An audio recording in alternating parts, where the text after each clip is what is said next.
Okay, great. Thank you all so much for being here and welcome to YVSC's internship closeout presentations for this fall.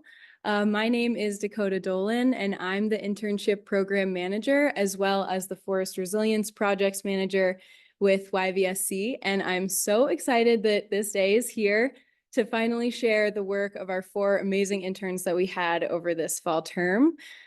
These 4 individuals started with YVSC and joined our team in the beginning of September, and they've been working for 12 weeks on their projects. At the onset of their time when they were first hired, they were paired with a staff mentor, and together they worked on a project concept that addressed one of our 5 main priority areas, which include waste diversion, resilient land and water, community education and engagement, energy, and transportation. And each of the projects that you see today are completely unique and different from one another. Each intern comes with their own set of skills, curiosities, and ambitions, and we try to match that with the needs of our organization in this moment. So we find it to be a very special and fulfilling experience for these interns that will hopefully push them forward in their careers in sustainability. So before we jump into the presentations themselves, I will have our executive director, Michelle Stewart, come up and just say a few words before starting. Hello, everyone, and thank you so much for being here on this very important celebration of phenomenal work. This is for YVSC staff and board. It's one of our favorite days of the year. It's a day when we get to really hear inspiration about the hard work that our interns have been doing. I will say that this group of 4 has been very stellar. So get ready to be really inspired and impressed. And this is what the work is. It's about coming together and really bringing our skills and capabilities, ideas, and then bringing them into the service of opportunities and actions on the ground. So Cody gave such a great overview of our internship program, but for YVSC, this is a very important investment that we're making. We really see this as being an important part of empowering the next generation of leaders that all of us need. And so we really look forward to hearing from you and learning from you. And we just really appreciate you being here. And our future leaders are those that we really look to as current partners in this work, and then of course, carrying the torch forward. I would like to acknowledge Cody's amazing leadership with the program.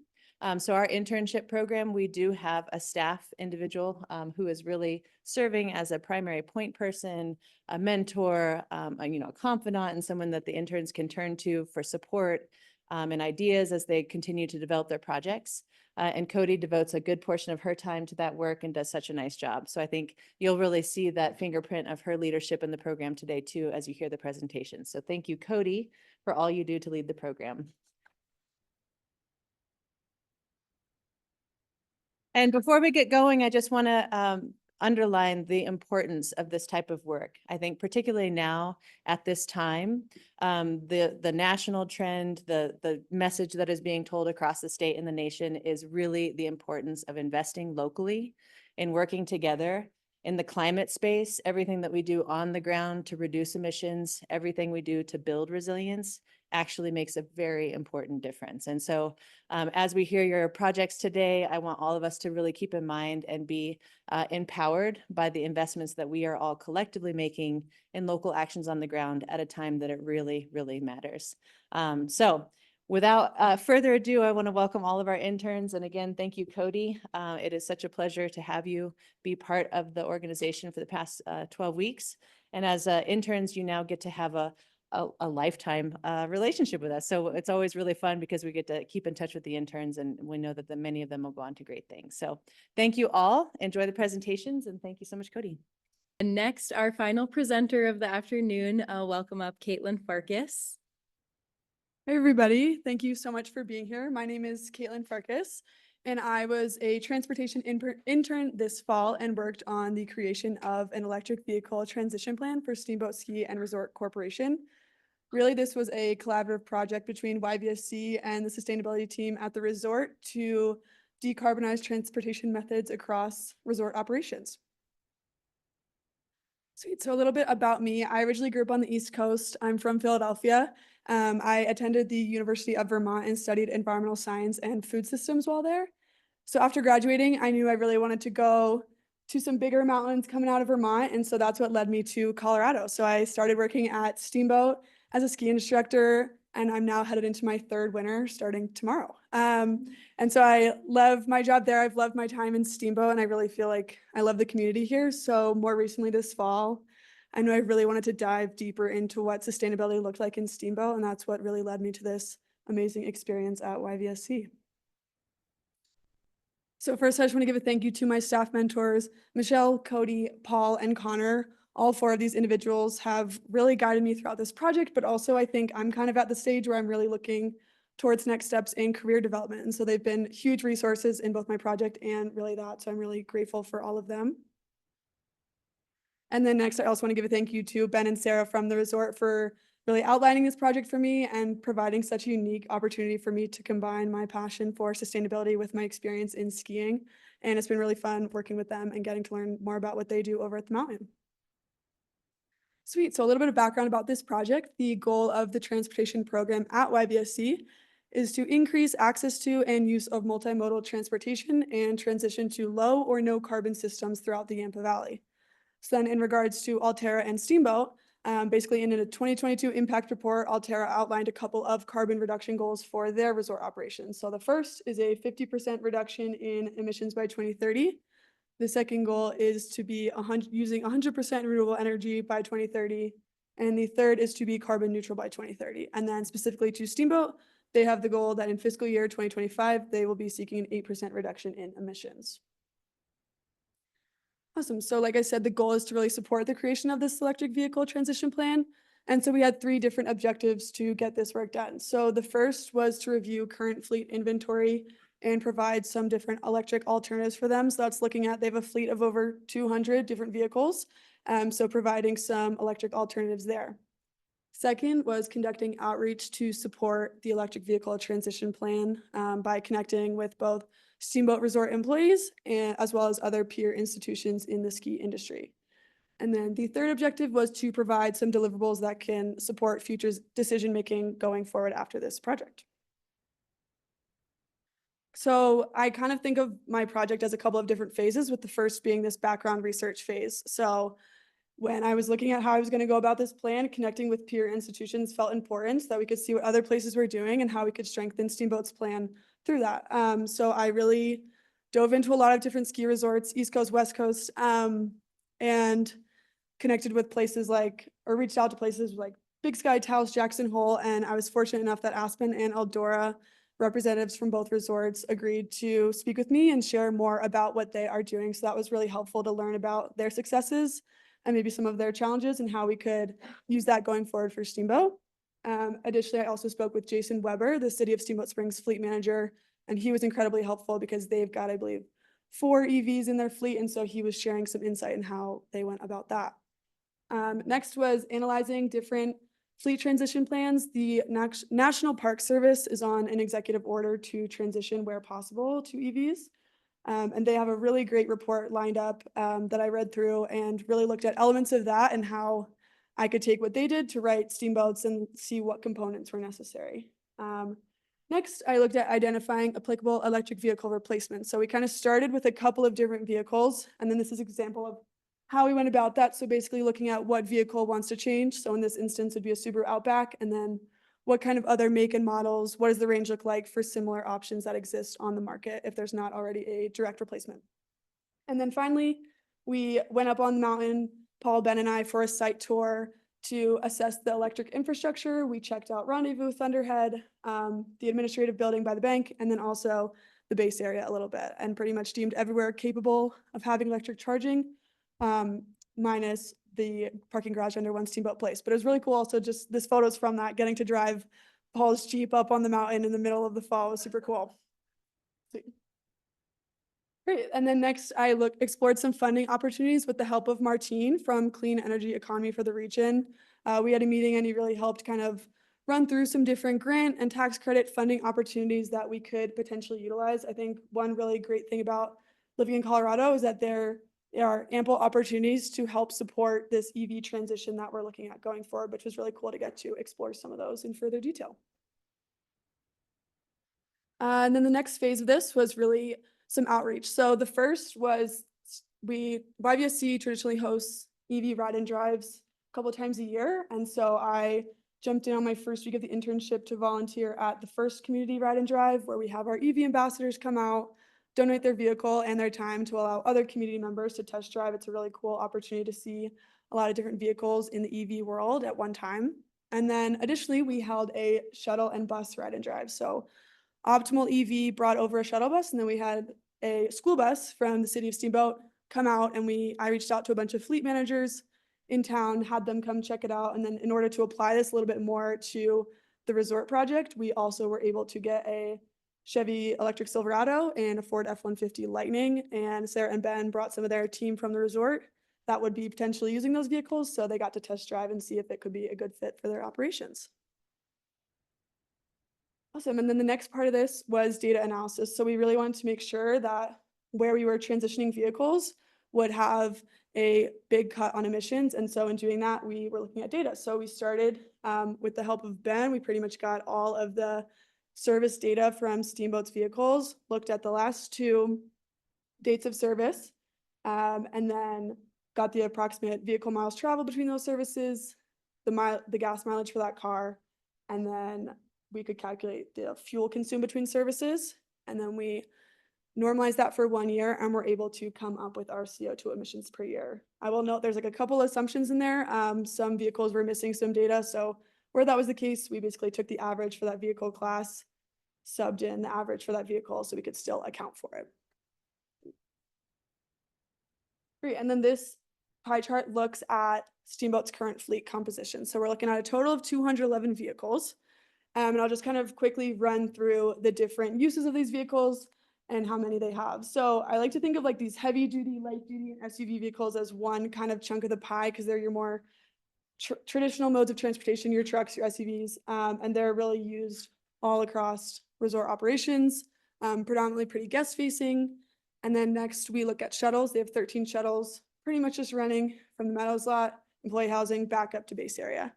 And then we've got 67 snowmobiles. So they currently actually have 1 snowmobile that is electric, and then the rest are a mix of 2- and 4-stroke snowmobiles. And then we have 33 snowcats. And then when we were doing the CO2 emissions calculation, I did account for them all as diesel, but everything else as traditional gasoline. And then the last category is our ATVs. So they're used year round, bike park, terrain park, food and beverage, race crew, lots of things. And they have 28 of those, and 2 of them are already electric before this project. And then this graphic shows the annual CO2 emissions by vehicle class. And I think the number that jumps out to me pretty quickly is the shuttles chunk of the pie, as well as the light duty, heavy duty SUVs administrative fleet chunk of that pie. And we're looking at a total emissions of 471.386 tons annually. So next was putting together some deliverables that can be used going forward to carry this project on. So the first was a report kind of detailed like that National Park Service one I had discussed.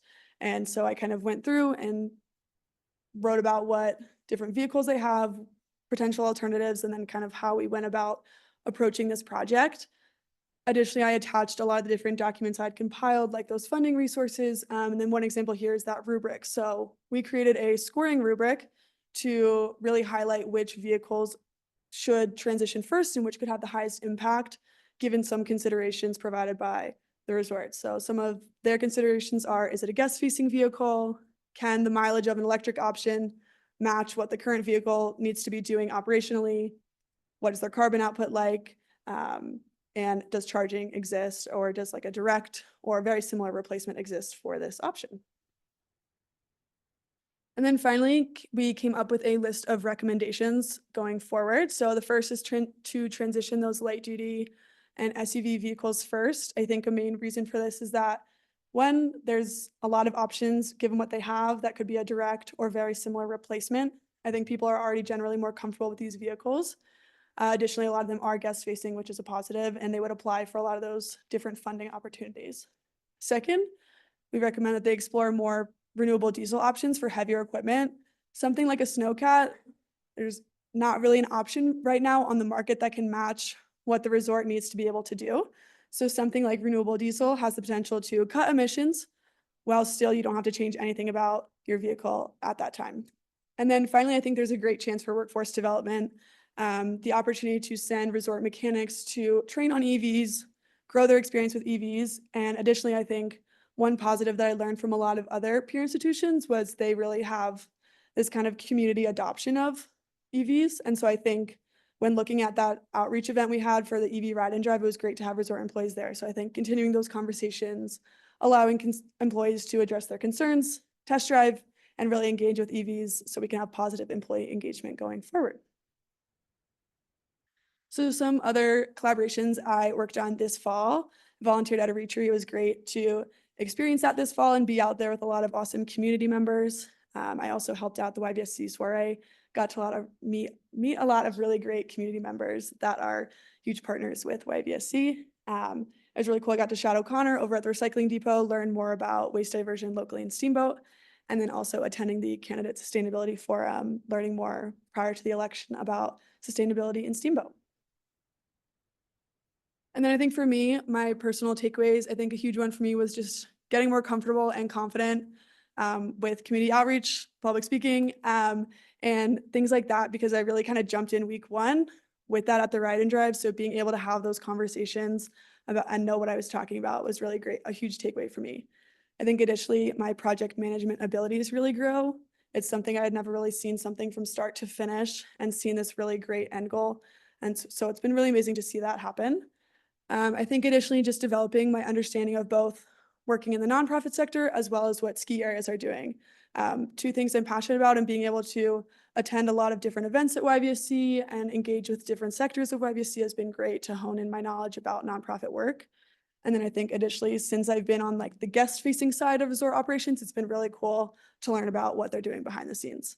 And then I think finally for me, just developing a much stronger understanding of where I'd like to go forward after this. I've had a really great couple of years ski instructing, but I think seeing where I want to take this next step has been really helpful for me. And then just acknowledging some of the people that helped out and agreed to speak with me, share some of their insights. So Shayna Miller from Aspen Skiing Company, Hunter Wright from Eldora, Martine from Clear, and then Jason from the City of Steamboat. Oh, any questions?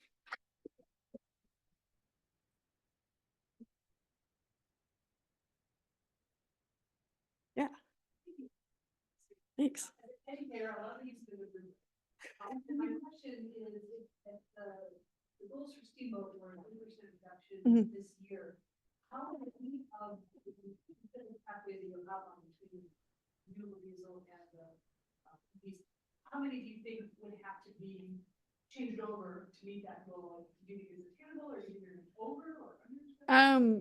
I think, I mean, larger than this project, I think I know there's other things happening beyond just the cars, but I think if you looked at like their vehicles, I believe the light duty and SUVs together is about 12%, but I'll say that's a lot of vehicles to transition out one go of it. So I think it will be a combination between other resort initiatives and then the potential electrification of a couple of vehicles combined could help them reach that goal.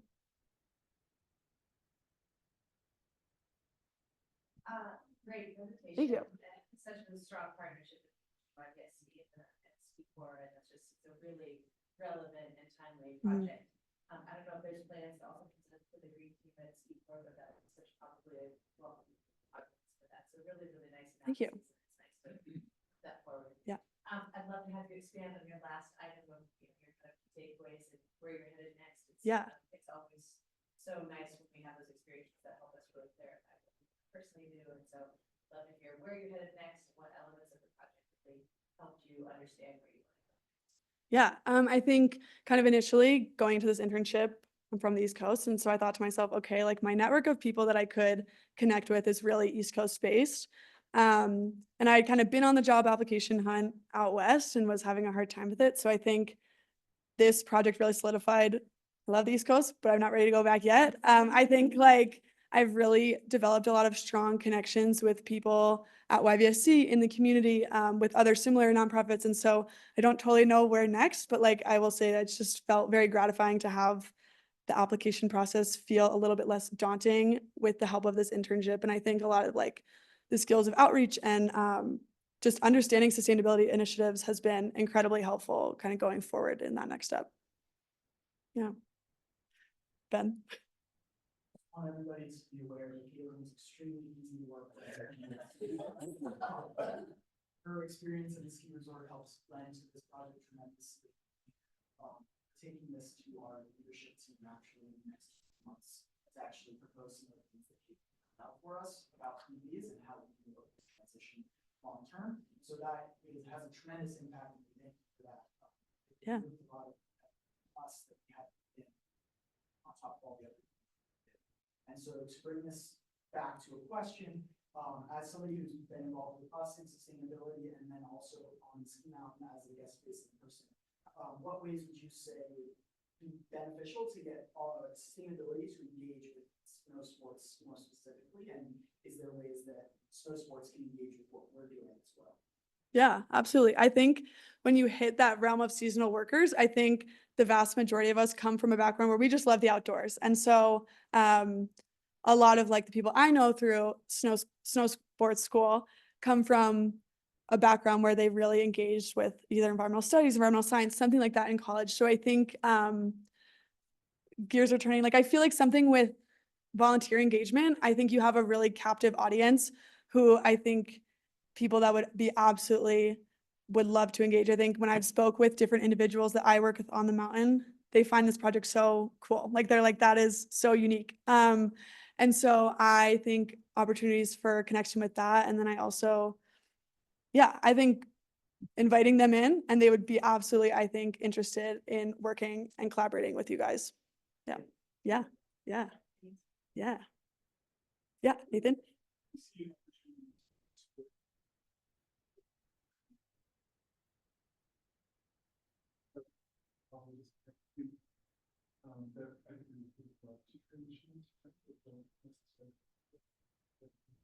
Mhm. Mhm.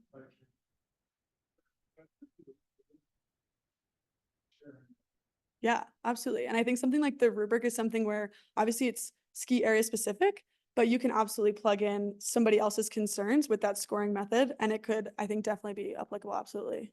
Yeah. Yeah. Paul? Save the best for last. First one, we called it easy last night. Do this, oh, it's not. Great.